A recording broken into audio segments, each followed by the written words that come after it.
Depuis 3 dimanches, nous avons commencé une série d'enseignements. Le titre, c'est quoi?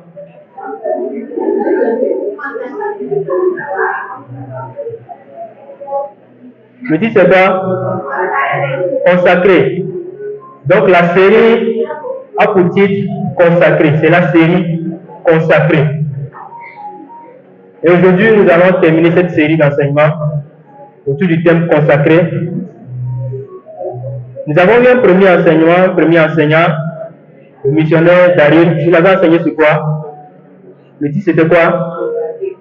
Choisi et équipé. Donc il a dit en tant qu'ado, nous sommes choisis par Dieu. Nous sommes équipés par Dieu.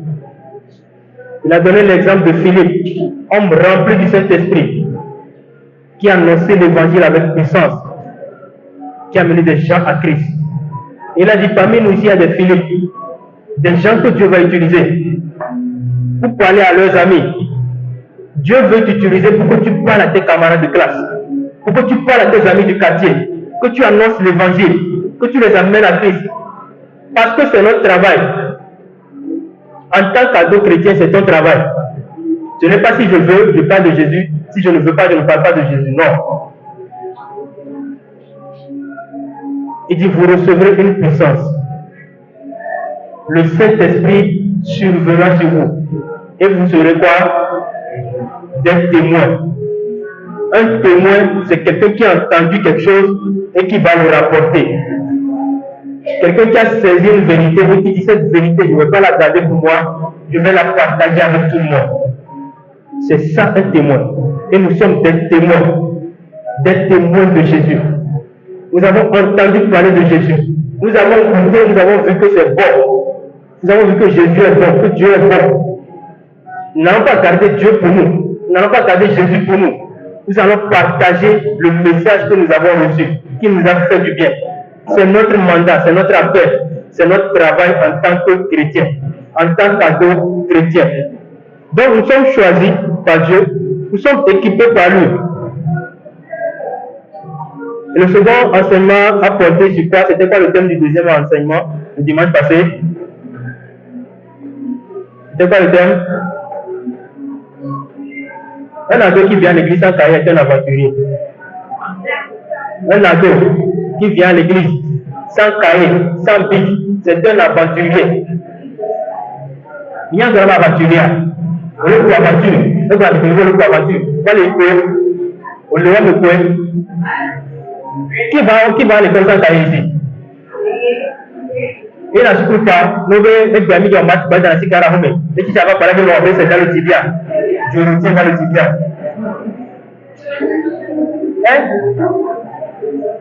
Quand on vient à l'église même, c'est l'école par l'excellence. Tu n'as pas de cahier, tu jettes encore quelque chose comme moi. L'église, c'est l'école par excellence. C'est là où on apprend des choses pour la vie. À l'école, on apprend seulement pour remplir notre intelligence. Pour que demain on soit maire, qu'on soit député, qu'on ait un bon travail, etc. Ça, c'est l'intelligence. Mais l'homme est trop parti. L'homme est corps, âme, esprit. L'homme est d'abord esprit, âme et puis corps. Et pour nourrir notre esprit, on a besoin de la parole de Dieu. Donc quand je viens à l'église, c'est pour nourrir mon esprit. C'est pour recevoir des enseignements qui vont faire du bien à mon esprit, qui vont faire grandir mon esprit. Maintenant, tu viens donner un enseignement et tu ne notes pas. Comment en semaine tu peux pratiquer ce qu'on a dit? Donc, un ado qui vient à l'église sans cahier est un ado aussi qui vient à l'église sans Bible est un aventurier. Donc, si tu ne veux pas être aventurier, dimanche prochain, tu viens avec quoi? Avec ta Bible, ton cahier et ton stylo. Pour ne pas être un aventurier.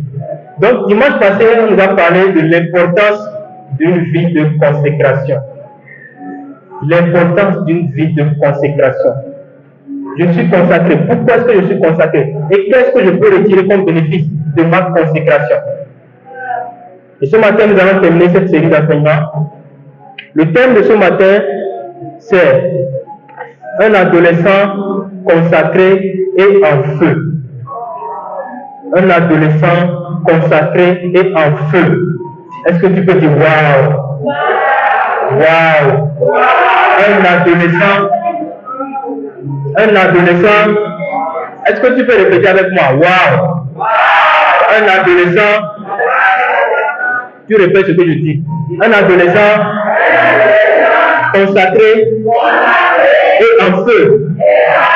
Un adolescent consacré et en feu. C'est waouh! C'est waouh! Est-ce que tu peux acclamer Jésus?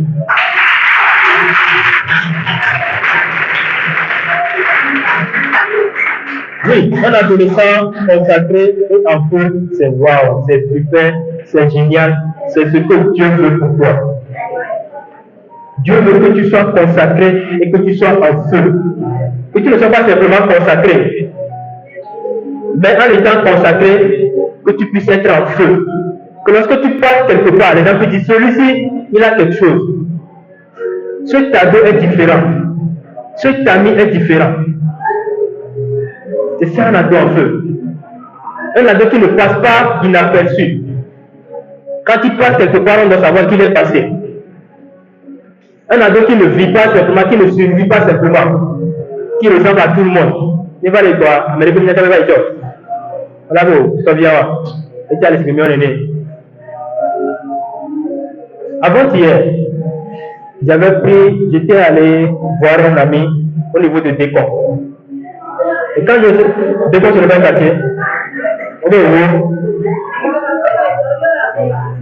Donc j'étais allé à Décon et j'étais sur une moto, j'étais juste à côté d'un Zémiga. Et j'ai vu un jeune homme qui a appelé la moto et qui est monté sur la moto.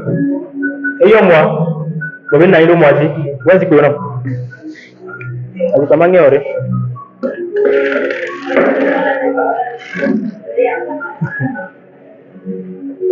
viens, je vais te prendre comme exemple. Viens, assieds-toi. Anaï, le moisi. J'ai mis à toi le moisi, puis à ma moto, il est. J'ai mis le moisi. J'ai mis le feu rouge. Et le feu traînait. Ça prenait du temps. Vous savez ce que le jeune homme a fait? Celui qui était derrière sur la moto. Il s'est levé, il était derrière. Il s'est levé, il a mis le pied sur la chaise. Il a sauté de la moto. Il a continué à marcher. Voilà, tu vois. On en fera.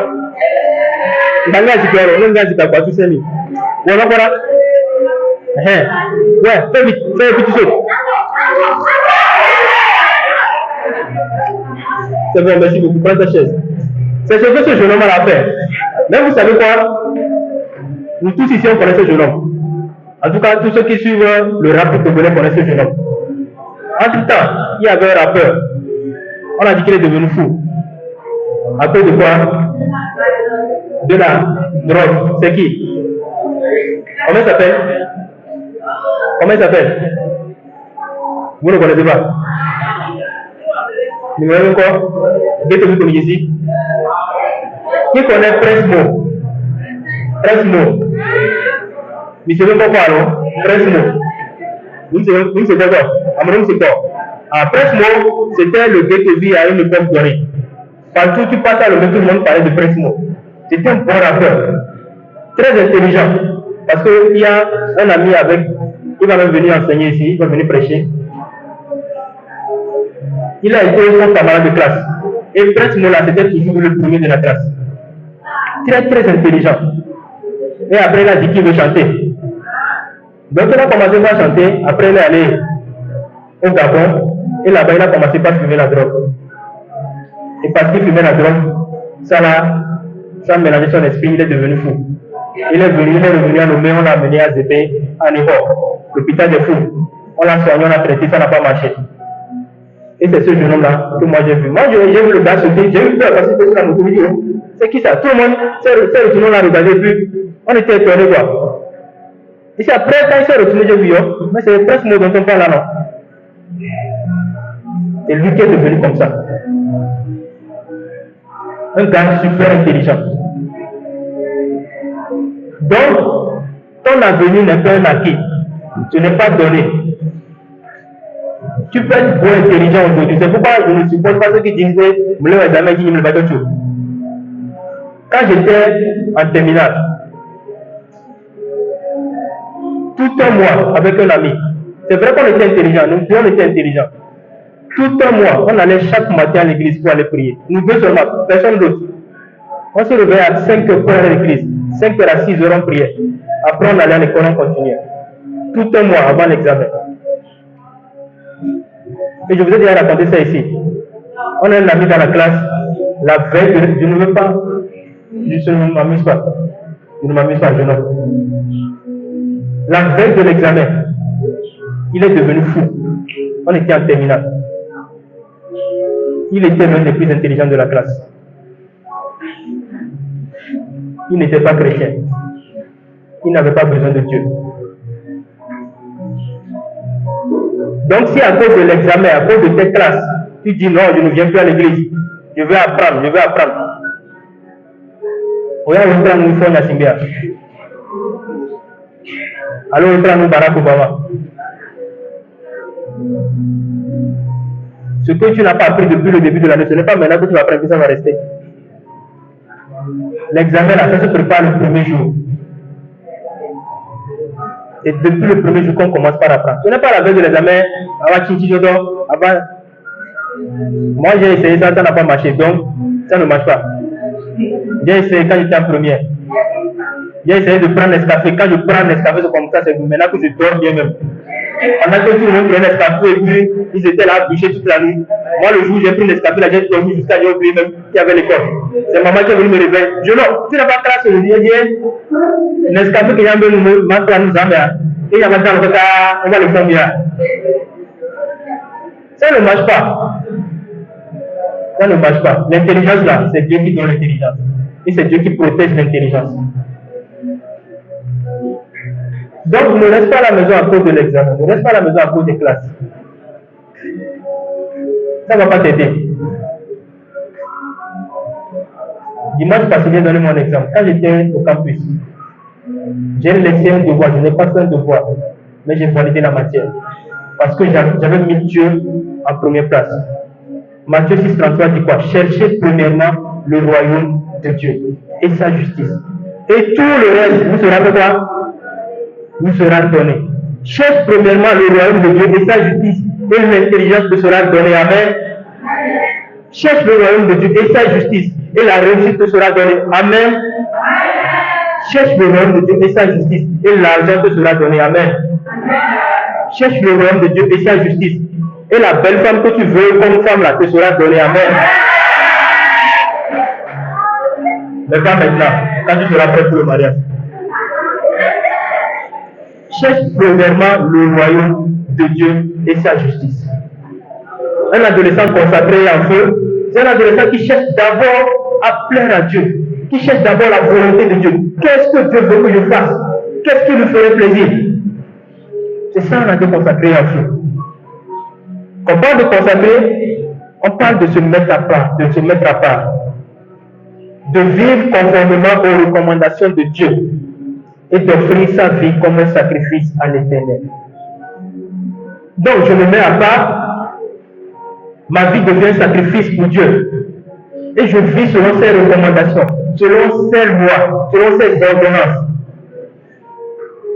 Parce que quelqu'un m'a posé la question dimanche, qu'est-ce qu'on appelle même consacré? Quand sont consacrés. Nous, qu'est-ce qu'on a consacré? Consacrer, c'est se mettre à part pour Dieu. C'est décider que ma vie là, je ne vais pas faire ce que je veux avec ma vie. Mais ma vie, je vais la mettre à part pour Dieu. Ma vie doit compter. Ma vie doit donner envie. Quand les gens me voient, ils vont dire, celui-ci, j'ai envie d'être comme lui. Se consacrer, c'est se mettre à part pour Dieu. C'est choisir de marcher à contre-courant, de ne pas faire comme tout le monde. C'est vrai, les gens vont dire, ouais, au couteau, tu viens à oui, tu ouvres oui, ni pasteur, oh, tu viens à tu as dimanche, tu m'as pas, oh, tu viens.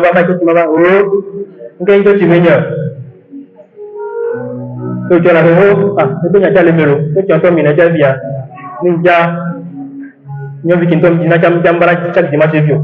Il faut que tu me fous, on va pas passer la barre, tu as parlé, nous, que tu m'as signé, tu as dit, tu viens à Anto. Se consacrer, c'est se mettre à part. Et nous allons voir 3 points ce matin. Nous allons d'abord parler du péché. Comment avoir la victoire sur le péché? Comment vaincre le péché? Parce que lorsqu'on parle de consécration, on veut aussi parler de la victoire sur le péché. On veut parler d'une vie sans péché. Une vie où on abandonne le péché. Où on ne marche pas dans le péché, où on ne vit pas dans le péché. Donc oui, avoir la victoire sur le péché. Nous allons lire Galates 5. Galates 5, verset 19 et jusqu'au verset 21. Galates 5, verset 19 au verset 21. Amen. Galates 5, verset 19 à 21. Or, les œuvres de la chair sont manifestées. Ce sont l'impudicité, l'impureté, la dissolution, l'idolâtrie, la magie, les inimitiés, les querelles, les jalousies, les animosités, les disputes, les divisions, les sectes, l'envie, l'ivrognerie, les excès de table et les choses semblables. Je vous dis d'avance, comme je l'ai déjà dit, que ceux qui commettent de telles choses n'hériteront point le royaume de Dieu. Amen.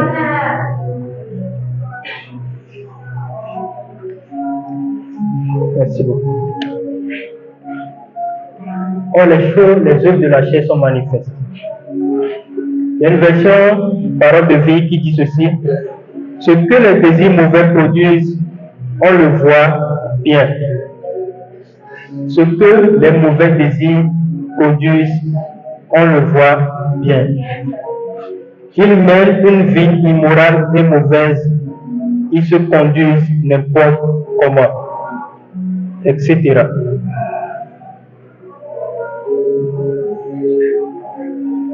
Donc ici, l'apôtre Paul est en train de parler des péchés. Il est en train de lui faire une liste des péchés. Peut-être que toi tu dis, pour moi ce n'est pas la jalousie. Peut-être que toi tu dis, pour moi ce n'est pas le vol. Mais peut-être que pour toi c'est une vie immorale. C'est la masturbation.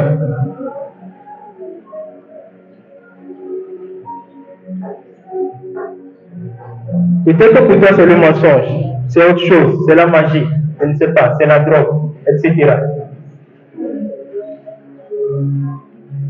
Mais tout ça vient d'où?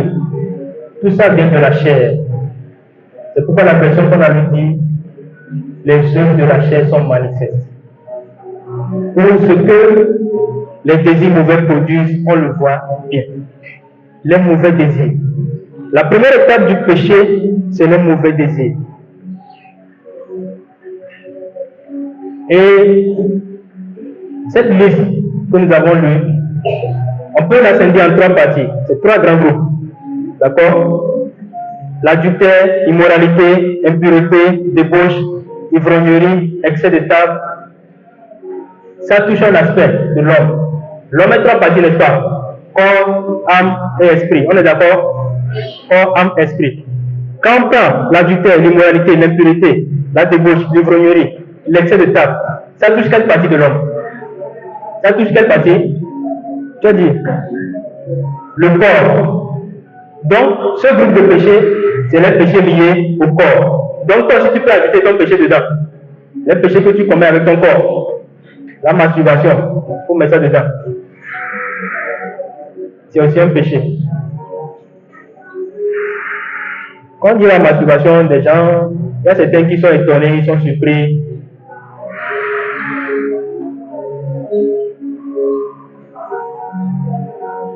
Ça fait partie du groupe qu'on appelle l'immoralité.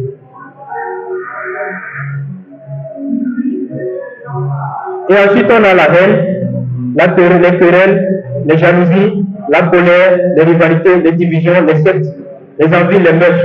Ça touche quel aspect? Envie, colère, ça touche quel aspect? L'âme, n'est-ce pas? Ça touche les émotions. Quand je suis fâché, c'est mon âme qui est fâchée. Ce sont mes émotions qui sont touchées, qui sont bouleversées. Donc, il y a des péchés qui touchent le corps, il y a des péchés qui touchent l'âme. Le troisième groupe, c'est la magie et l'idolâtrie. Ça touche quoi? Ça touche l'esprit. Parce que là, on parle de magie, on parle d'idolâtrie, on parle d'adoration. L'idolâtrie, c'est adorer notre Dieu. La magie, c'est aller faire des incantations, aller appeler des noms bizarres pour pouvoir avoir une réussite dans un domaine donné. La magie, l'idolâtrie. Mais l'idolâtrie, c'est aussi mettre quelque chose devant Dieu. La Bible dit, vous aimerez le Seigneur de toute votre âme. Ensuite, de tout votre corps, de tout votre esprit, de toute votre force, etc. Maintenant, des fois, nous mettons certaines choses à la place de Dieu. L'école peut devenir un idole ou une idole. Tu commences par adorer, pas mettre l'école comme statue puis l'adorer. Mais si l'école passe pour moi avant Dieu, l'école devient idole. Si l'argent passe pour moi avant Dieu, l'argent devient idole. C'est pourquoi certains sont prêts à aller vendre leur âme pour avoir de l'argent. Parce que l'argent pour eux est plus important que tout dans le monde. L'école pour certains est plus important que tout dans le monde. Si je ne veux pas l'école, je vais mourir. Si je ne réussis pas, c'est fini pour moi. Non, ce n'est pas fini pour toi. L'école ne peut pas prendre la place de Dieu. L'école ne doit pas prendre la place de Dieu. Les amis ne doivent pas prendre la place de Dieu. Le téléphone ne doit pas prendre la place de Dieu. Il y a certains qui se lèvent le matin, la première chose qu'ils font, c'est téléphoner. Le jour où ils ont perdu un téléphone, c'est fini. Leur vie est devenue triste comme ça. On avait une équipe de petits, de jeunes Suisses, des enfants qui étaient venus pour un temps. On leur a dit qu'ici, on fait une semaine sans téléphone. Ils disaient, oh, tonton, on peut faire ça. On peut vivre une semaine sans téléphone. Non, c'est impossible. Nous ne pouvons pas. Mais on a confié, on a pris le téléphone parce que pour nous, c'était une condition. Quand ils ont fait une semaine après, on a donné le téléphone, ils disaient, oh, on ne veut même plus. C'est-à-dire que c'était tellement intéressant la vie sans téléphone qu'ils voulaient même partir sans téléphone. C'est pour dire que c'est possible de vivre sans téléphone. C'est très très possible même. Même si tu penses que c'est impossible, c'est très très possible de vivre sans téléphone. Donc, réfléchis maintenant. Va dans ton cœur. Qu'est-ce qui a pris la place de Dieu? Qu'est-ce que j'aime plus que Dieu? Qu'est-ce qui passe en premier pour moi? C'est quoi ma priorité? C'est pourquoi au début, le matin, j'ai parlé de motivation. Qu'est-ce qui te motive dans la vie? Qu'est-ce qui prend la place de Dieu dans ta vie? Qu'est-ce qui prend toute la place? Personne ne peut servir deux maîtres. Soit tu sers Dieu, soit tu sers le diable. Il n'y a pas le milieu. Il n'y a pas un autre Dieu quelque part, un mélange, non. C'est Dieu ou Satan. C'est le monde de la lumière ou le monde des ténèbres. C'est à toi de choisir.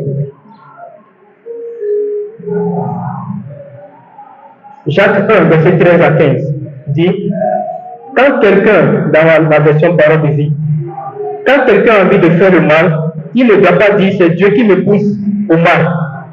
Dieu ne peut pas avoir envie de faire le mal et il ne pousse personne au mal.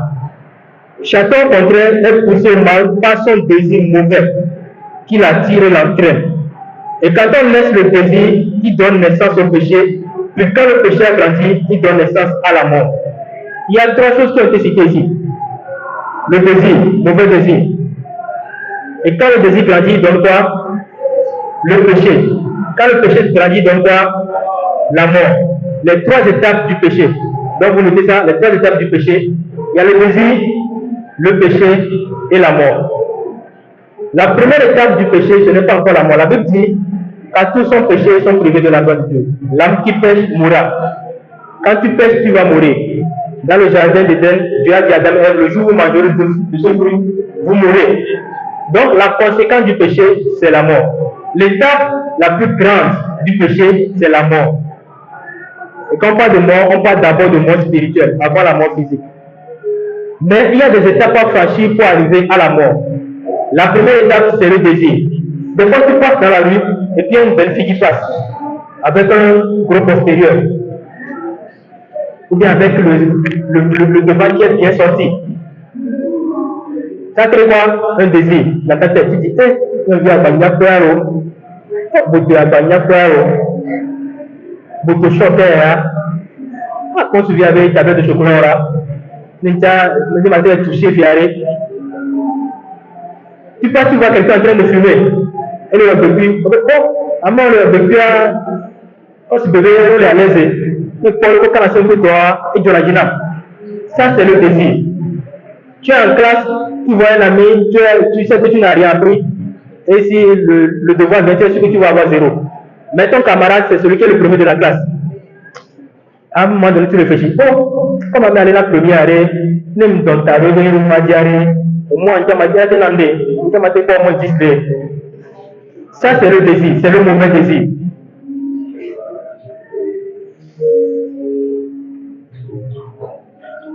La Bible parle d'Abel et de Caïn qui ont offert à Dieu. Quand ils ont offert, Dieu a accepté l'offrande de qui? D'Abel. Et qu'est-ce que Caïn a fait? Caïn a tué Abel. Avant de tuer Abel, Genèse 7, verset 4, dit quoi? Dieu parlait à Caïn. Il dit, le péché se couche à ta porte. Ce désir monte vers toi. Mais toi, domine sur lui. Domine sur le péché. Donc, on ne peut pas empêcher que les désirs viennent. Les désirs, c'est normal. Il y a un adage qui dit, on ne peut pas empêcher aux oiseaux de voler au-dessus de notre tête. Mais qu'est-ce qu'on peut empêcher? Qu'est-ce qu'on peut empêcher? Les milices de voient 0. Adage 0. On ne peut pas empêcher aux oiseaux de voler au-dessus de notre tête. Mais qu'est-ce qu'on peut empêcher? Qu'ils fassent quoi? Et qu'ils fassent un nid sur notre tête. Et donc, c'est vrai, mais quel est ce que là? Même les bagnes mèches, c'est noir, et déjà, on est beau. Nous, bien. Donc, elle a des cheveux qui ressemblent à des feuilles d'arbre, n'est-ce pas? Et les oiseaux font des nids dans les feuilles d'arbre. Donc, l'oiseau peut venir voler au-dessus de sa tête. Mais est-ce que l'oiseau peut venir creuser ici pour faire son nid, mettre ses enfants là-bas? Est-ce qu'elle peut laisser l'oiseau venir sur sa tête, faire un nid, pondre, venir mettre des enfants là-bas? Non, c'est impossible. Donc, je ne peux pas empêcher aux oiseaux de voler au-dessus de ma tête, mais je peux les empêcher de faire un nid sur ma tête. Je ne peux pas empêcher les mauvais désirs de venir dans mes pensées, mais je peux les empêcher de s'asseoir dans mes pensées. Le premier regard n'est pas encore le péché. Donc, on vient pour réveiller. Et le mot dit, au point va t'approvisionner. Tout le monde, toi, on prend le coup. Votre premier, il va trop, il y a trop de les mauvais désirs ont fait quoi? Les mauvais désirs ont grandi, ils ont donné quoi? Le péché. Donc, il faut qu'on soit clair avec vous, les adultes. Les mauvais désirs, on ne peut pas les empêcher. On ne va pas marcher en fermant les yeux. Maintenant, la plupart, tout le monde des gens qui vont prendre le côté, masturbation,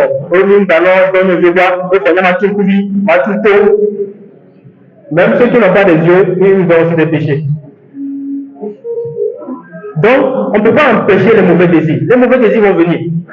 Le désir de tricher va venir. Le désir de coucher avec une fille va venir. Le désir de dire je t'aime à un garçon va arriver. Mais c'est accepter ce désir-là et marcher avec ce désir-là, c'est ça qui conduit au péché. Quand j'accepte que le désir prenne une forme en moi, vienne s'asseoir, c'est là maintenant que j'ai péché. Donc je ne peux pas m'empêcher d'avoir envie de toucher à mon sexe, mais c'est le moment où je prends le savon et que je touche maintenant à mon sexe et que je fais maintenant la masturbation, c'est là où j'ai péché.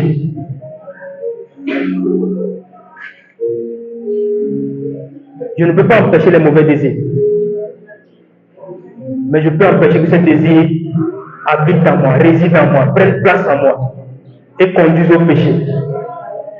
Et maintenant, quand le péché vient, Le péché vient avec sa conséquence.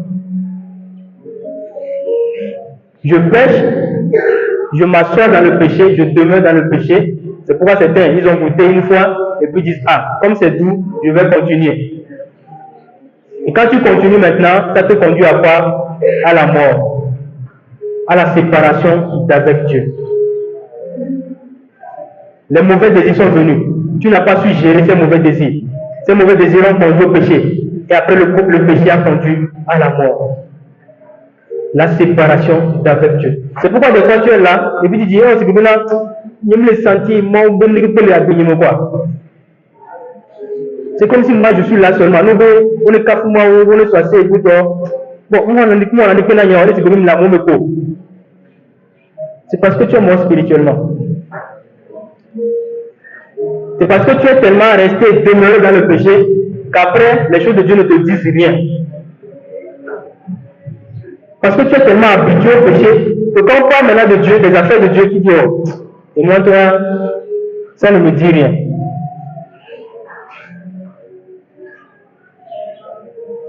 Les mauvais désirs conduisent au péché. Et le péché conduit à la mort. C'est pourquoi la Bible dit, tous nos péchés peuvent nous être pardonnés, sauf le péché contre le Saint-Esprit. Je vais revenir sur ça. Pourquoi est-ce que la Bible dit ça? Mais comment je peux éviter le péché? Matthieu 22, versets 37 à 39. Jésus lui répondit, tu aimeras le Seigneur ton Dieu de tout ton cœur, de toute ton âme et de toute ta pensée. C'est le premier et le plus grand commandement. Et voici le second qui lui est semblable, tu aimeras ton prochain comme toi-même. Donc, les deux lois qui nous permettent de vaincre le péché, c'est d'abord d'aimer Dieu de tout son cœur, de toute son âme, de toute sa pensée, de toute sa force. Et ensuite, aimer son prochain comme soi-même. Toute la loi que Dieu a donnée, la loi se résume à ces deux lois-là. Aimer Dieu de tout mon cœur, ça veut dire quoi? Si j'aime Dieu de tout mon cœur, je ne vais pas aller chercher un autre Dieu à part lui. Si j'aime Dieu de tout mon cœur, je ne vais pas avoir mon téléphone comme Dieu. Mon téléphone ne va pas passer en premier lieu. Mes amis ne vont pas passer avant Dieu. Parce que j'aime Dieu, rien ne doit passer avant lui. L'amour de Dieu. Aimer Dieu de tout son cœur. Mais pourquoi est-ce que j'aime Dieu? Parce qu'il m'a aimé le premier. Des fois, on n'a pas une vie bien avec le Seigneur parce qu'on n'a pas compris ce que c'est que l'amour de Dieu. Jean 3,16. Dieu a tant aimé le monde qu'il a donné son Fils. Un amour qui amène Dieu à dire, je vais sacrifier mon Fils pour vous. Dieu nous a tant aimés.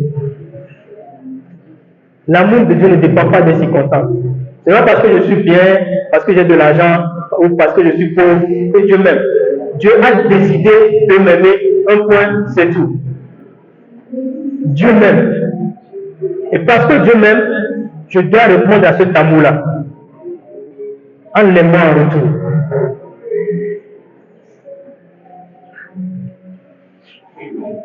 Et si j'aime Dieu, il va passer avant tout. Si j'aime Dieu, ce qu'il me demande de faire, je vais le faire. Ce qu'il m'empêche de faire, je ne vais pas le faire. Si j'aime vraiment Dieu, je lis la parole de Dieu. C'est lui-même qui a écrit. Il me dit de ne pas faire la masturbation. Je dis, oh, de toute façon, c'est mon corps, je fais ce que je veux avec. Ça montre que je n'aime pas Dieu.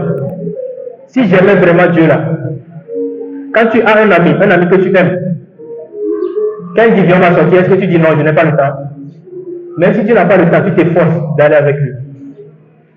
Quand il te demande, ah, pour mon anniversaire, j'ai besoin, je veux une montre. Même si tu n'as pas d'argent, tu es prêt à aller voler pour payer la montre à ton ami. Il y a des gens qui le font ici. Comme c'est mon ami là, je suis prêt à tout. Parce que c'est mon ami, je l'aime. Et si j'aime Dieu, je vais respecter ce qu'il me demande de faire. Donc l'amour pour Dieu m'empêche de vivre dans le péché.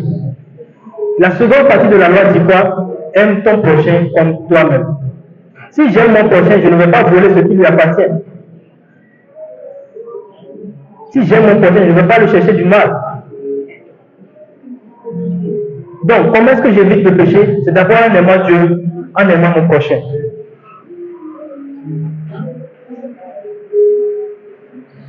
Tu aimeras ton prochain comme toi-même.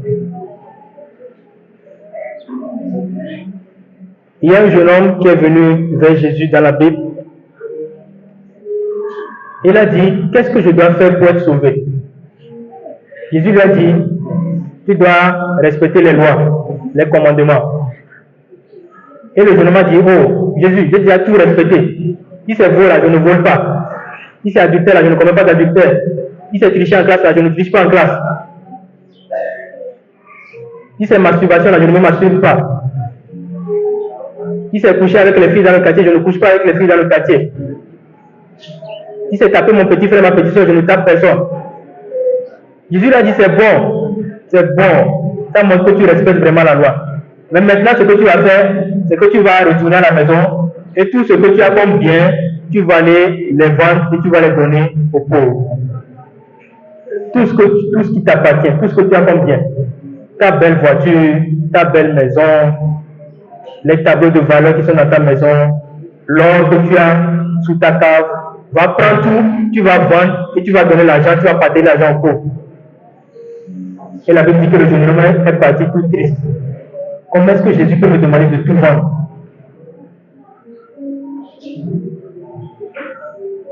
Jésus demande aussi à quelqu'un ce matin, va vendre tout ce que tu possèdes, viens et suis-moi.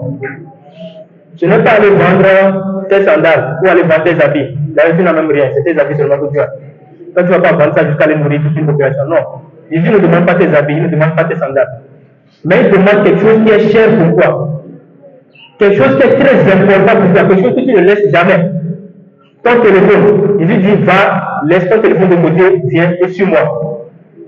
Tu n'es pas forcément aller vendre. Mais c'est laisser ce téléphone de côté pour que je prenne la première place dans ta vie, dans ton cœur. Laisse cet ami de côté, viens et suis-moi. Cet ami qui prend toute la place là, c'est ce qu'il dit que tu fais. Laisse la drogue de côté, viens et suis-moi. Laisse la cigarette de côté, viens et suis-moi. Laisse tes péchés, ce qui compte pour toi là, laisse de côté, viens et suis-moi.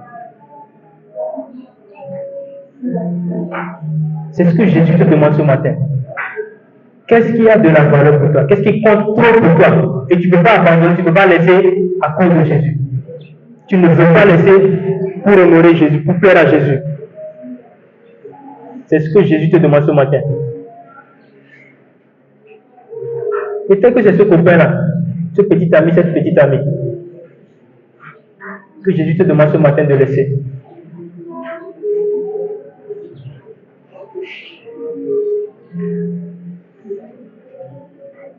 Et ce qui est intéressant avec le Seigneur, c'est que le Seigneur ne te laisse pas te débrouiller toi seul. Il ne veut pas que tu fasses des efforts par toi-même. En fait, Dieu ne nous donne pas un devoir de maison et puis il dit débrouille-vous pour trouver la réponse. Non. Quand Dieu donne un devoir de maison, il est à côté de toi. Comme on dit, ah tu sais, ici là, ce n'est pas comme ça, change. C'est le professeur qui donne un devoir de maison et puis qui te laisse te débrouiller toi seul. Et quand tu viens, si tu as mal fait, il ne va pas dire, je vais corriger, il va te donner 0, te frapper d'abord, avant de corriger. Dieu ne fait pas ça. Dieu ne donne pas un devoir et puis dit, allez vous débrouiller. Si vous n'avez pas trouvé, vous venez, je vais vous frapper. Non. Quand il donne un devoir, il est à côté de toi. Il dit, mon fils, je vais t'aider. Je sais que toi seul, tu ne peux pas y arriver. Je sais que toi seul, tu ne peux pas laisser abandonner ce copain, cette copine, ce petit ami, cette petite amie. Je sais que toi-même là, tu vas abandonner ce péché-là. Tu vas abandonner le vol, le mensonge. Je sais que par toi-même, tu ne peux pas y arriver. Je viens t'aider. Je viens à côté de toi. Je vais te montrer la voie. Et comment est-ce que Dieu vient nous montrer la voie? Comment est-ce qu'il vient nous aider? C'est au travers du Saint-Esprit. Le Saint-Esprit est une aide. Le Saint-Esprit, c'est la force pour lutter contre le péché. C'est la force, l'équipement que Dieu nous donne pour pouvoir avoir la victoire sur le péché. Pour pouvoir vaincre le péché. C'est un équipement. C'est comme un habit que je porte. Et quand je porte cet habit-là, je n'ai plus peur du froid. Je n'ai plus peur du danger. Le Saint-Esprit est une aide pour m'aider. Je peux reprendre le mot. Il vient m'aider à avoir la victoire sur le péché. C'est pourquoi c'est important en tant qu'ado. Tu dois rechercher le Saint-Esprit. Le Saint-Esprit, ce n'est pas seulement pour les adultes. Ce n'est pas seulement pour les mamans, pour les papas. C'est pour nous aussi les ados. Parce qu'il dit dans les derniers temps, je répandrai mon esprit sur quoi? Il a dit mon esprit sur les papas, n'est-ce pas? Je répandrai mon esprit sur les mamans. Je répandrai mon esprit sur les enfants seulement. Il a dit je répandrai mon esprit sur toute chair. Sur tout le monde. Je répandrai mon esprit sur les papas, sur les mamans, sur les jeunes, sur les adolescents, sur les enfants. Il n'y a pas un protocole pour recevoir le Saint-Esprit. Il n'y a pas un protocole. Il ne faut pas attendre d'être baptisé dans l'eau avant de recevoir le Saint-Esprit.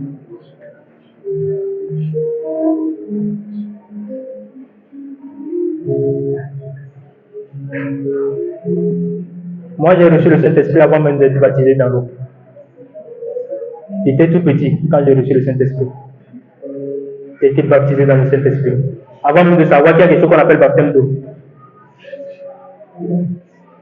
Dieu, il n'a que fait de nos protocoles.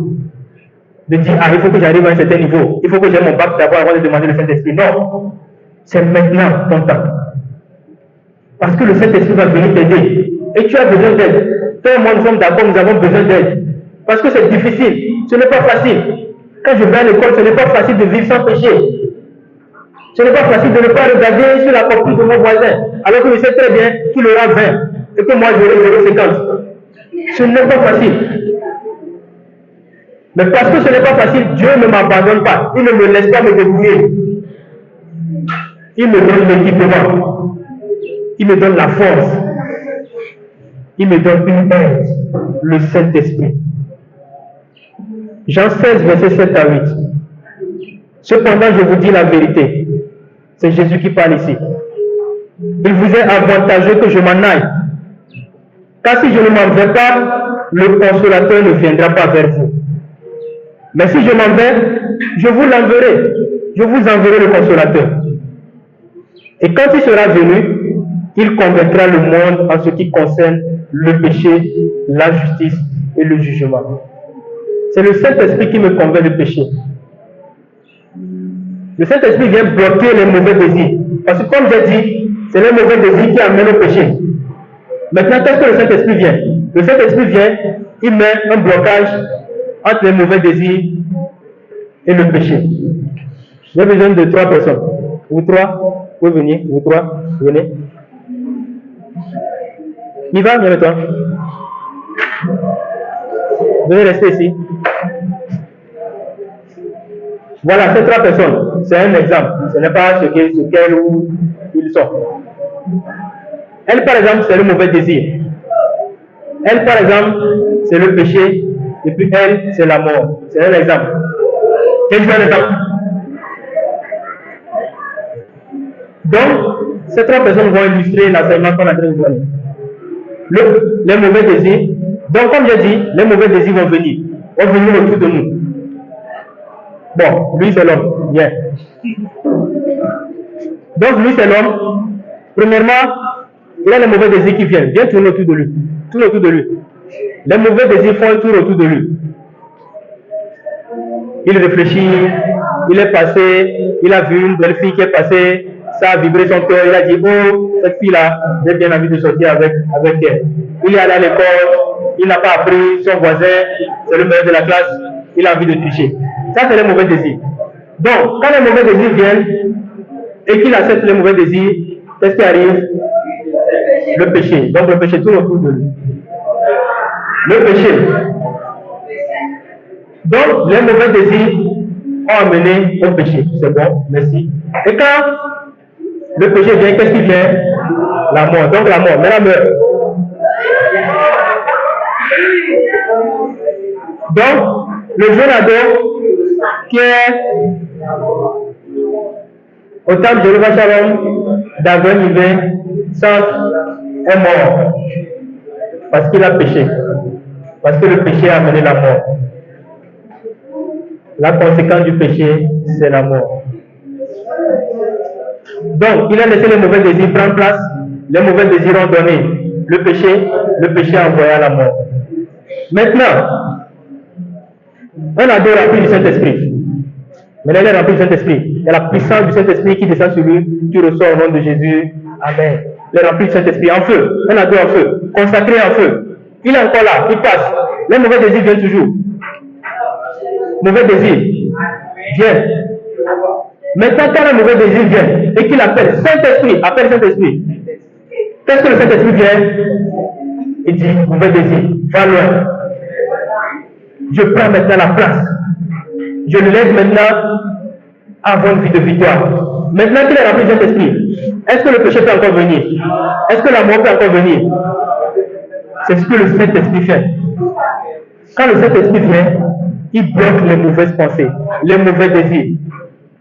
Il bloque le péché, il bloque la mort. Merci beaucoup, allez vous asseoir. Est-ce qu'on peut acclamer Jésus?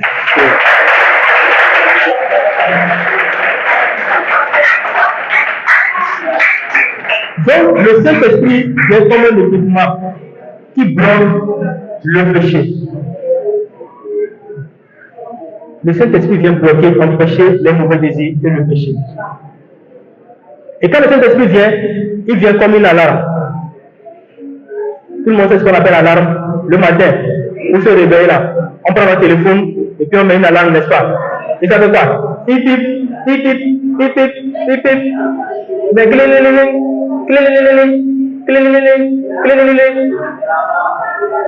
des fois, qu'est-ce qu'on fait? Quand l'alarme fait qu'est-ce qu'on fait? On prend et puis on l'éteint. Et puis on fait quoi? On continue pas dormir. Et quand ça sonne encore, on fait quoi? On prend le téléphone, on jette loin. Pour gérer ce programme-là. Et on se couche encore, on s'endort. Des fois, c'est ce que nous faisons avec le Saint-Esprit. Des fois, quand tu es là, et une mauvaise pensée vient en tête, il y a en même temps une petite voix qui vient te dire, ne fais pas.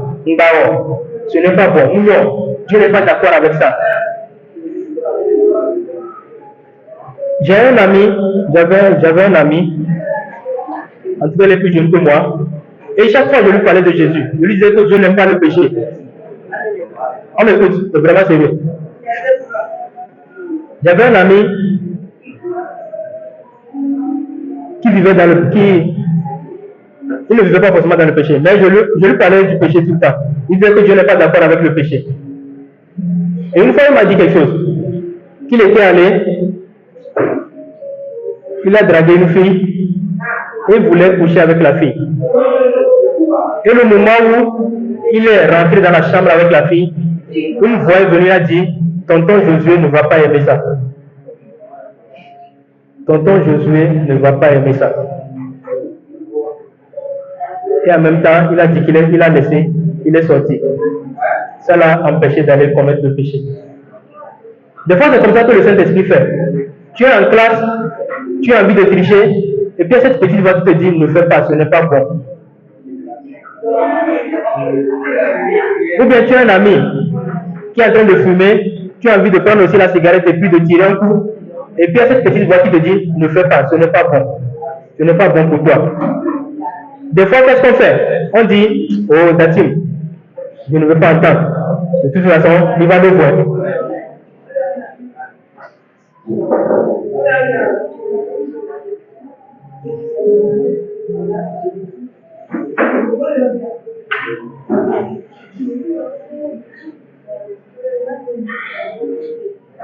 De toute façon, je n'ai pas envie de t'entendre. Laisse-moi, je fais ce que je veux. Et on éteint cette voix-là. On éteint la voix du Saint-Esprit. Parce que moi, je ne vais pas te suivre tout le temps. Madame Driss ne sera pas derrière toi. Tata Esther ne sera pas avec toi à l'école. Monsieur Honoré, Monsieur Thibault, Monsieur Yves, Papa Paki, aucun de nous ne sera avec toi à la maison, 24 sur 24. Tu te dis, ça ne fait pas, ça ne fait pas. Comme Dieu sait que personne ne peut être avec toi chaque jour, 24 sur 24, qu'est-ce qu'il a fait? Il a donné son esprit.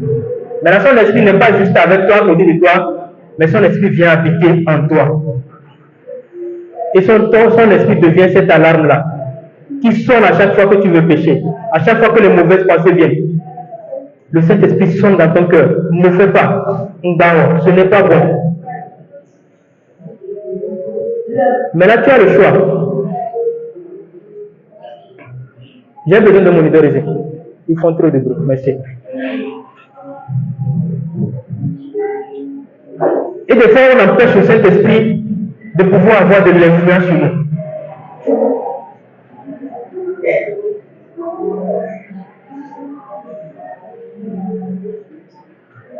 Parce que des fois, ce n'est pas naturel. Et je vous donne un esprit qui vous fatigue de vous laisser maintenant au nom de Jésus. Si un esprit qui te fatigue maintenant et qui t'empêche d'écouter le message de ce matin, j'ordonne à cet esprit de te laisser maintenant au nom de Jésus.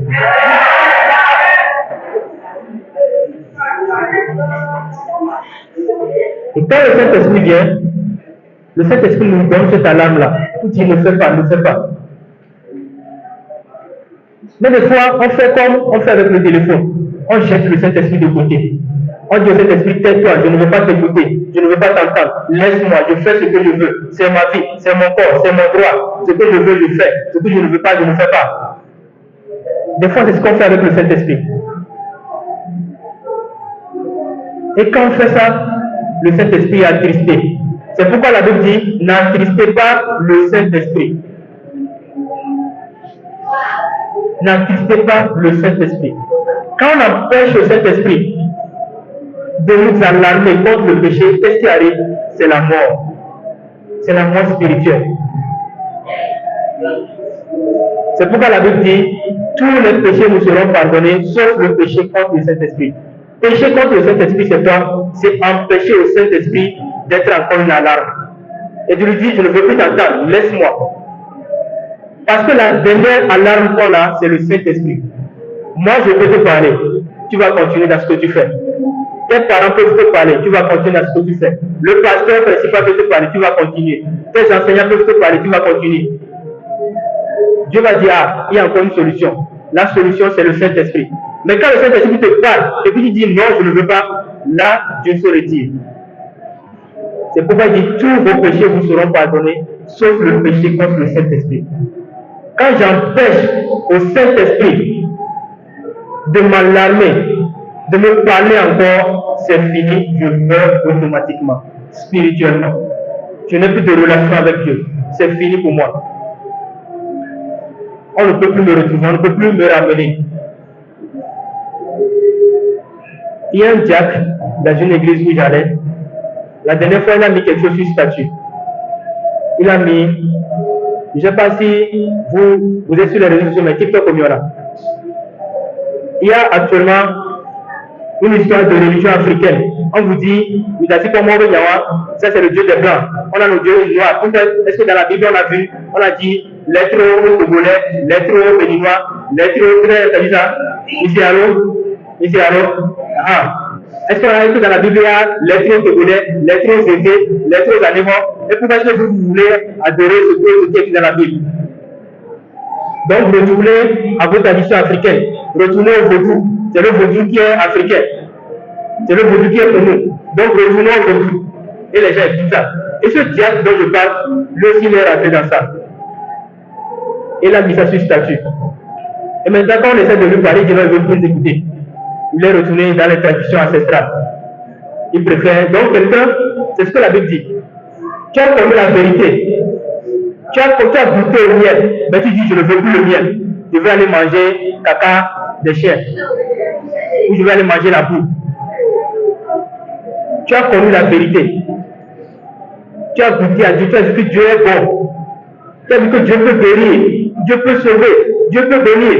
Mais après tu dis, oh, je laisse ça de côté. Je retourne dans le monde. Je retourne vers le péché. Je retourne dans la boue. Il y a cette image, cette histoire qu'un pasteur a racontée une fois. C'est l'histoire du petit porc.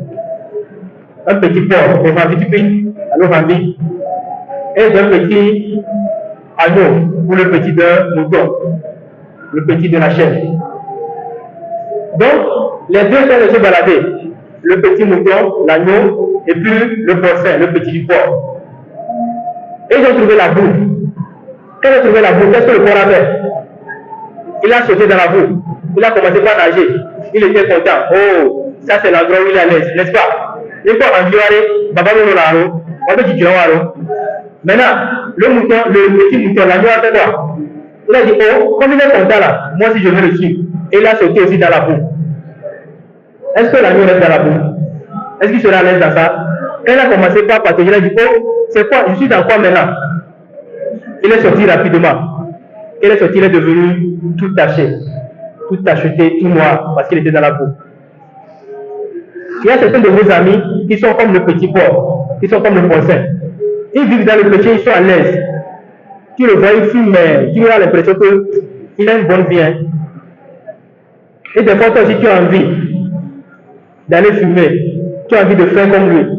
Bien aimé, tu n'es pas ton voisin. Tu n'es pas ton prochain. Tu n'es pas l'autre. Vous êtes différents. Vous n'êtes pas de la même espèce. Toi, tu es l'agneau, lui est un porc. Vous n'êtes pas de la même espèce. L'agneau est différent du porc. Le chrétien est différent du païen. Tu es différent de tes amis. Ne cherche pas à faire comme eux. Ne les suis pas. Ne les copie pas. Eux, le péché leur plaît. C'est bien, ils n'ont qu'à rester dedans. Toi, ce n'est pas pour toi. Tu es différent. Tu es différent parce que tu as connu le Saint-Esprit. Tu as connu une puissance. Le Saint-Esprit est une puissance que Dieu nous donne, que Dieu nous confère. Le Saint-Esprit vient te laver. 1 Corinthiens 6, verset 9 à 11. Ne savez-vous pas que les injustes n'hériteront pas le royaume de Dieu? Et il va citer tous les péchés. 1 Corinthiens 6, verset 9 à 11. Et le verset 11, il dit quoi? Et c'est là ce que vous étiez, quelques-uns de vous. Ça veut dire que quelques-uns de nous, on était des pécheurs, on était dans la boue du péché. Mais vous avez été lavés, vous avez été sanctifiés, vous avez été justifiés au nom du Seigneur Jésus par le Saint-Esprit. Donc nous avons été lavés, nous avons été sanctifiés, nous avons été justifiés par le Saint-Esprit. C'est le Saint-Esprit qui nous lave, qui nous justifie, qui nous sanctifie, qui nous purifie, qui nous consacre, qui nous met à part. C'est par le Saint-Esprit que je suis lavé, que je suis pardonné de mes péchés, que je ne vis plus dans le péché. Quand le Saint-Esprit vient en moi, il ôte le péché, il enlève le péché, il débarrasse le péché. Je suis une nouvelle créature quand le Saint-Esprit vient à moi. Et quand le Saint-Esprit vient à moi, il m'amène à vivre une vie de consécration. 1 Thessaloniciens 4, verset 3. 1 Thessaloniciens 4, verset 3. Ce que Dieu veut, c'est que vous soyez entièrement à lui. N'ayez pas une vie immorale. Dieu veut qu'on soit entièrement à lui. Qu'on ne soit pas en partie. Il y a des gens qu'on chante souvent. Entre tes mains, j'abandonne tout ce que j'appelle le mien. Oui, prends tout, Seigneur. Oui, prends tout, Seigneur. Prends mon âme, prends mon esprit, tout appartient. Mais c'est ce qu'ils disent. Prends seulement ma main, prends seulement mes pieds, mais laisse mon sexe, ça c'est pour moi Dieu. Prends seulement ma bouche, prends seulement mon nez, mais ne prends pas mon sexe, ça c'est pour moi Dieu. Donc on laisse une partie à Dieu. Seigneur, je te donne mon cœur, je te donne ma tête, je te donne mes mains, je te donne mes pieds. Mais là-bas, là, je ne te donne pas, c'est pour moi.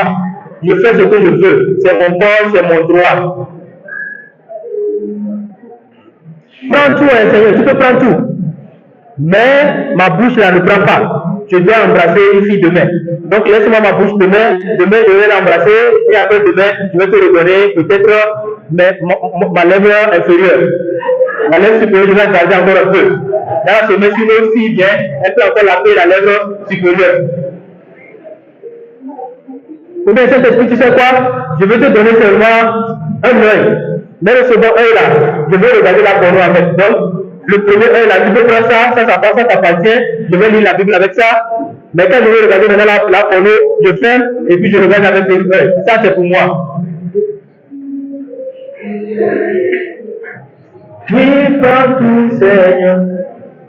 Oui, prends tout, Seigneur.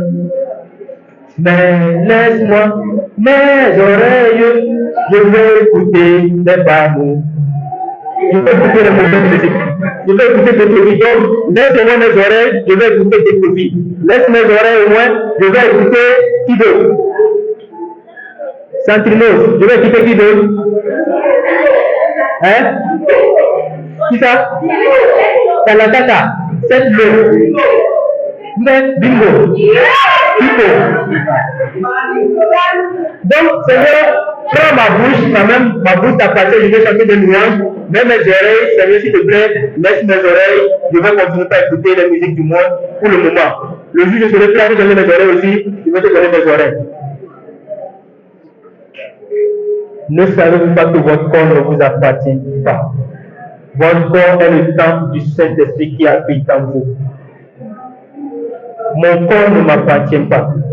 Mon corps, ce n'est pas mon droit, ce n'est pas pour moi, non. Mon corps appartient à Dieu. Le Saint-Esprit habite en moi. Et parce que le Saint-Esprit habite en moi, et que son alarme vienne chaque jour me dire ça, ce n'est pas bon, je vais l'écouter. Et je vais faire ce qu'il me demande de faire.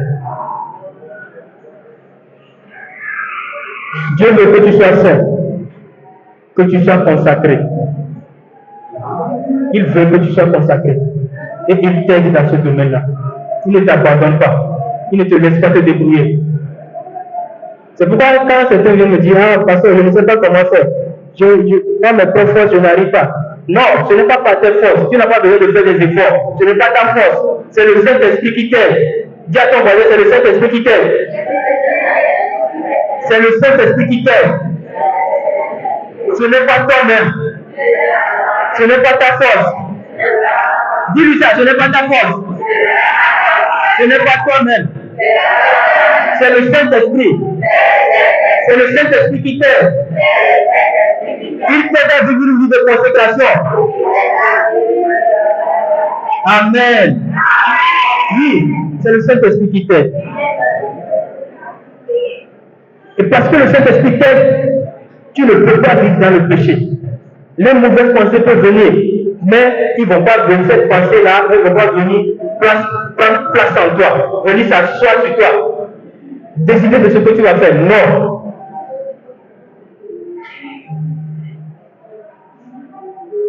C'est le Saint-Esprit qui t'aide. Quand le Saint-Esprit vient habiter en toi, il te donne la force de vivre la sanctification. La sanctification, c'est ce que Dieu veut que nous puissions avoir comme vie. Vivre les principes, les lois, les règlements, les ordonnances de Dieu dans leur totalité. Vivre pour honorer Dieu, pour plaire à Dieu. C'est ce que Dieu veut. Et c'est le Saint-Esprit qui nous aide à vivre pour honorer Dieu.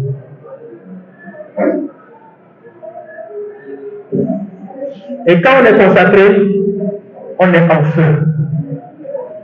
Quand je suis consacré, nous venons de parler du péché. Donc le péché peut venir. Les mauvais désirs peuvent venir, les mauvaises pensées peuvent venir.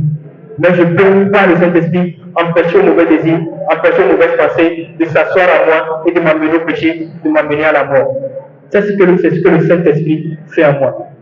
Et je peux maintenant dire, oui, prends tout, Seigneur, prends tout, prends mon âme, prends mon esprit, prends mon corps, prends ma main, prends mes pieds, prends mes yeux, prends ma bouche, prends mes lèvres, prends tout, oui, prends tout, Seigneur. Et quand le Saint-Esprit vient à moi, il me communique une puissance. Mais vous recevrez une puissance. Mais vous recevrez une lorsque le Saint-Esprit viendra sur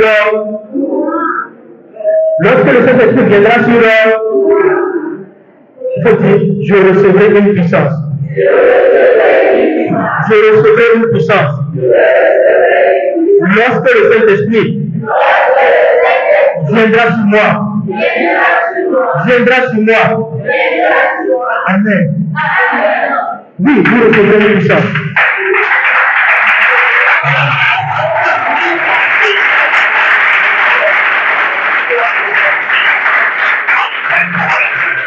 Oui, vous recevrez une puissance. Lorsque le Saint-Esprit viendra sur vous. Le Saint-Esprit, quand il vient, il ne vient pas comme un spaghetti cuit. Vous connaissez le spaghetti cuit? Spaghetti cuit là. Le Saint-Esprit n'est pas comme ça. Le Saint-Esprit ne va pas venir sur toi et puis tu seras un adolescent, on peut pas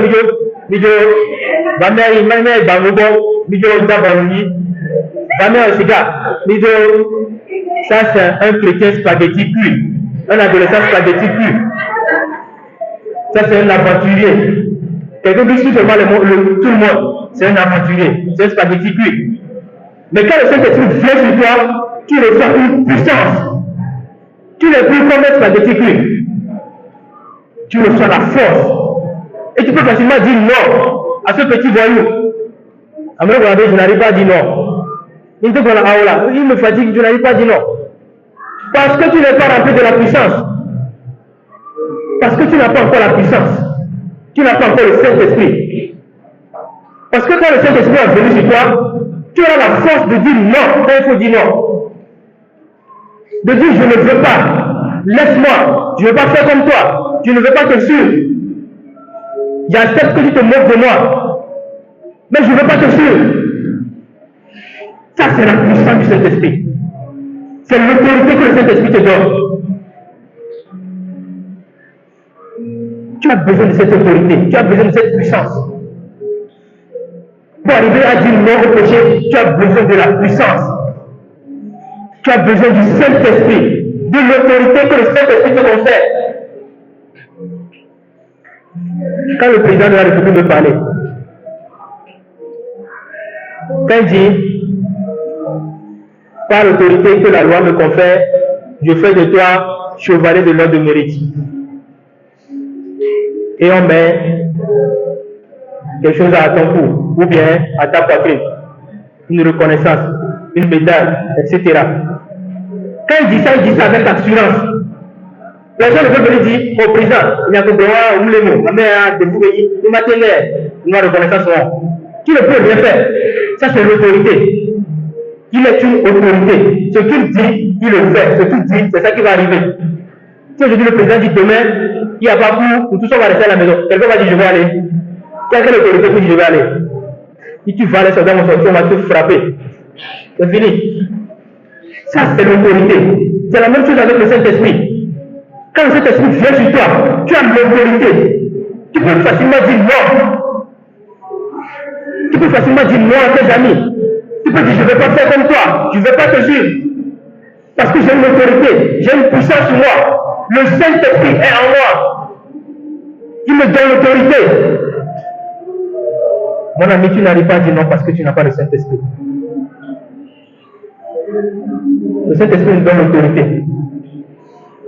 C'est pourquoi Jésus lui-même avait besoin d'être rempli du Saint-Esprit. Quand Jésus a été baptisé, la Bible dit que le Saint-Esprit est descendu sur lui. Et une voix a fait entendre du ciel, celui-ci est mon fils. Faites tout ce qu'il vous dira. Et quand elle a fini cette partie-là, quand vous lisez Marc, ou plutôt Luc chapitre 4, verset 1, il dit Jésus revêtu de la puissance du Saint-Esprit fut conduit dans le désert pour être tenté. Donc, quand il a été rempli du Saint-Esprit, il n'est pas resté à la maison. Le Saint-Esprit l'a conduit maintenant au désert pour que Satan le tente. Donc, toi aussi, des fois, tu seras tenté. Même rempli du Saint-Esprit, Satan va te tenter. Tu auras toujours envie de tricher en classe. Tu auras toujours envie de voler les équipements de maman. Tu auras toujours envie de coucher avec cette fille-là, cette jolie fille du quartier. Tu auras envie de dire oui à cette garçon qui te fatigue depuis 2 ans. Oui, tu auras envie. Mais comme Jésus, quand Satan est venu tenter Jésus, est-ce que Satan a eu la victoire? Est-ce que Satan a eu la victoire? Non. Jésus a pu vaincre Satan parce qu'il était rempli du Saint-Esprit. Il était comme un feu. Il y a ce chant qui dit et Dieu est Omeliamu, Konare Tonamu, Oh, Ezoyemene, Omeliamu, Konare Tonamu, Oh, Dafe Konavo, Baba Dafe, Ukatae, Ezoyemene,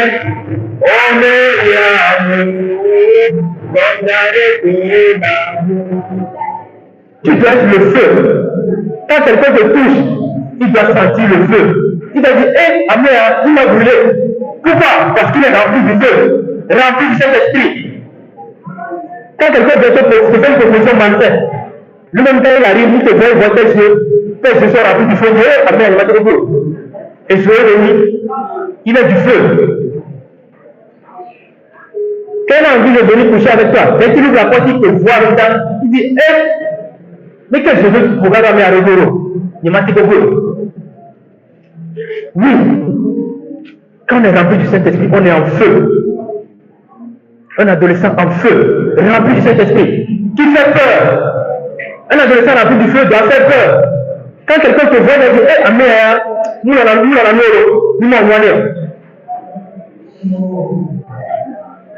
lui là, il est différent. Il ne faut pas s'approcher de lui. Si on s'approche, on risque d'être brûlé. On dit d'avoir chaud. Vous savez qu'il y a des maisons où on ne vole jamais. On peut voler dans tout le quartier. Mais à certaines maisons-là, on ne vole jamais. Les voleurs viennent, ils font tout, ils volent dans le quartier. Mais dès qu'ils arrivent devant une maison, ils disent, ah ouais, ils sont là, il faut que ce soit ton cas. Quand Satan se balade pour faire du mal à tout le monde, quand il veut faire échouer tout le monde, quand il vient vers toi, il te voit,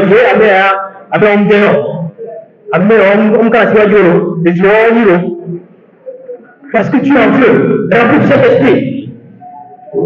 Et c'est ma prière pour toi ce matin. Sois rempli de Saint-Esprit au nom de Jésus. Sois rempli de Saint-Esprit au nom de Jésus. Sois rempli de feu au nom de Jésus. Sois rempli de feu au nom de Jésus. Jésus était rempli de Saint-Esprit. Il était en feu. Et le diable n'a pas pu avoir le dessus sur lui. Jésus était rempli du Saint-Esprit. Il était dans la barque avec ses disciples. Et la Bible dit qu'un grand vent s'est levé. Tout le monde avait peur. Mais c'est un peu, il a tué là. On va mourir, on va tous périr. Ils se sont appelés, on a Jésus avec nous. Allons l'appeler. On fouille dans le bateau. On retrouve Jésus, qu'est-ce qu'il faisait? Il dormait tranquillement. Et le mouvement. Dans la tempête, là où tout le monde a peur, Jésus, il dormait allègrement. Quand on a le Saint-Esprit, les tempêtes ne peuvent pas avoir le dessus sur nous. Tu n'as pas compris. Quand tu as le Saint-Esprit, les situations difficiles de la vie ne peuvent pas avoir le dessus sur toi. Tu n'as pas compris. Quand tu as le Saint-Esprit, les situations difficiles de la vie ne peuvent pas avoir le dessus sur toi. Oui, les situations difficiles vont arriver. Mais toi là, tu seras toujours vainqueur. Tu seras toujours vainqueur. Parce que tu as le Saint-Esprit. Tout le monde était paniqué dans le bateau. Jésus dormait. Parce qu'il avait une puissance. Il n'avait pas peur du vent. Il n'avait pas peur de la tempête. Quand tu es rempli du Saint-Esprit, tu ne vas pas avoir peur du fait que maman dise aujourd'hui gamme-le. Gamme la simulation dans la jusqu'au. Non. C'est vrai, c'est une difficulté. Mais ça ne me fait pas peur. Ça ne me branle pas. Parce que j'ai le Saint-Esprit. Je suis rempli de feu. Je suis consacré. Les situations difficiles de la vie ne me font pas peur. Je n'ai pas peur du danger. Je n'ai pas peur de la mort. On peut être séquent dans la voiture. On fait un accident. 49 sont morts. Même moi, je ne mourrai pas. Amen. Parce que je suis rempli de cet esprit. Je suis en feu. Le diable a peur de moi. Les démons ont peur de moi. Je suis en feu. Qui veut être un ado en feu ce matin? Qui veut être un ado en feu ce matin? Lève-toi, mets-toi sur tes pieds, nous allons prier.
recevoir le Saint-Esprit, lève maintenant ta main.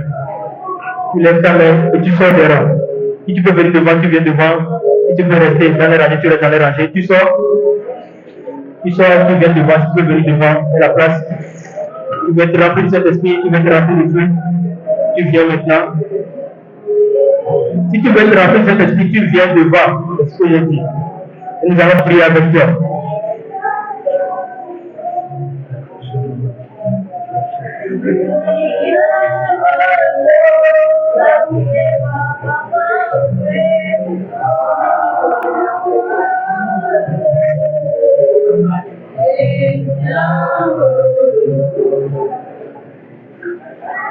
Alors, quand le Saint-Esprit vient, il y a un signe.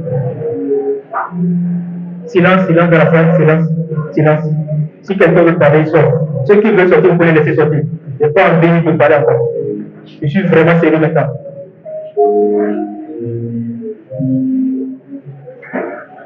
Nous avons besoin du Saint-Esprit. Chacun de nous a besoin du Saint-Esprit. Certains ont été remplis une fois. Un des signes du Saint-Esprit, c'est de parler à l'âme. Quand on va prier tout de suite, certains vont commencer par parler à l'âme. Si une voix te vient, parle, n'aie pas peur, n'aie pas honte, parle à l'âme, c'est ce qui te vient. Pour que tu vas avoir une chaleur dans les mains. Si tu as une chaleur dans les mains, c'est le Saint-Esprit qui vient te toucher. Continue pas à prier. Pour que tu vas avoir comme des fourmillements dans les pieds. Tu auras l'impression qu'il y a quelque chose qui marche dans tes pieds. C'est le Saint-Esprit qui vient te toucher. C'est le moment de dire Saint-Esprit, descends, descends, descends, remplis-moi. Nous allons prier avec toi. Nous n'allons pas prier pour toi, on va prier avec toi. Ça veut dire que toi-même tu vas prier. Toi-même tu vas ouvrir la bouche. Saint-Esprit, j'ai besoin de toi. Je sais que j'ai besoin de toi. Remplis-moi ce matin. Je vais demander à tous les moniteurs de venir imposer les mains. Tous les moniteurs de venir imposer les mains. Maman Driss aussi, elle est là aussi. Vous imposez les mains si vous pouvez. Mais tu pries maintenant, tu demandes le Saint-Esprit. Saint-Esprit, viens me remplir. Viens me remplir ce matin. Au nom de Jésus. Viens nous donner un chant vivant du Saint-Esprit. Un chant vivant.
Saint-Esprit, viens à moi, viens à moi, viens à moi. Viens dans mon cœur. Viens maintenant, Saint-Esprit. Je t'invite maintenant, Saint-Esprit. Je t'invite maintenant, Saint-Esprit.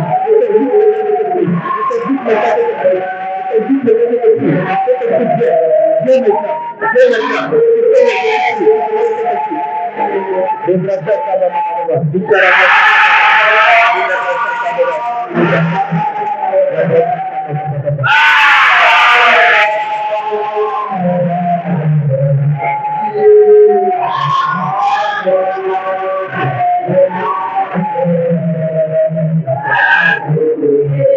Tu vas répéter avec moi, Saint-Esprit. Saint-Esprit. Saint-Esprit. Descends maintenant. Descends maintenant. Descends à moi maintenant.